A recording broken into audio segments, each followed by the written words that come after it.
Tonight, I'm going to show you how to build a garage partition wall.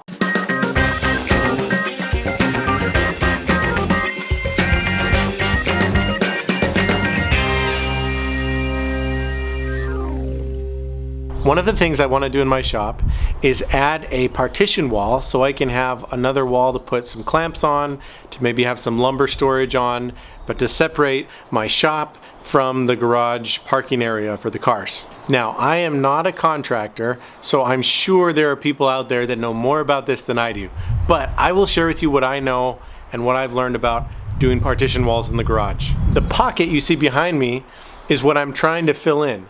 This is a 7-foot long wall by about 8 feet tall. One of the things in a garage to think about is your floor will usually slope out. That makes it so that any water that comes in the garage will run out the front door. I'm gonna build a wall that will fit in that space exactly, which means there's gonna be a little bit of this going on. I'm sure there's a better way to do it for all of you contractors out there, but this is what makes sense to me. All right, let's get started.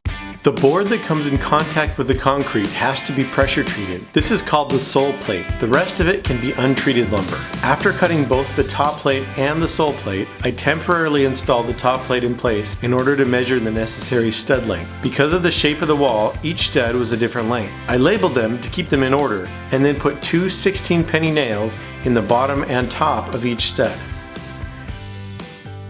With the wall assembled, I carefully persuaded it to fit into place. So I've got now all of the basic framing up. I still need to anchor it into the concrete, so I'm going to do that, and then I also need to tie it into the joists up above. The sole plate has to be anchored into the concrete, and my friend let me borrow his hammer drill, which made the drilling of the anchor holes go really fast. I then put in the concrete anchor and tightened it down. The top plate was nailed into the beam above with more 16-penny nails. Instead of drywall, I put plywood on the studs to give me a good mounting surface for future shelves and brackets. The bottom corner was notched out to fit the foundation wall, and the two boards were then nailed into place on the studs. I also added some screws just for good measure.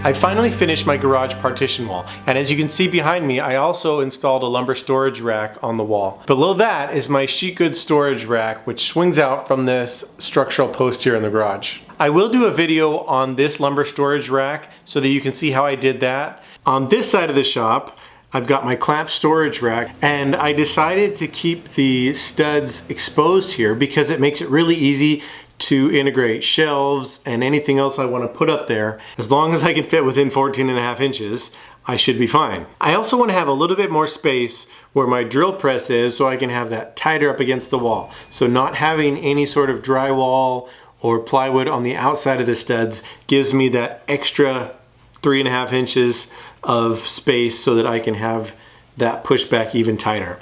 I may rearrange things in the future, but that's where it is right now and it's working great. I also will create a video on my clamp storage rack so that you can build one of those too. This has been a big upgrade for my shop, and it really helps to give me some more space to store things and to get a little bit more organized. We can all use more organization in the shop. I hope this helped you learn how to create a partition wall in your garage. Let me know in the comments below if you've built a garage partition wall and what I did wrong or right. I'm sure somebody will tell me I did something wrong on it because, like I said before, I'm not a contractor. I always have more designs, more plans, more ideas of things that I want to do and things that I'm building in my shop. So make sure to hit subscribe so you can see whatever it is I'm coming up with. See you next time.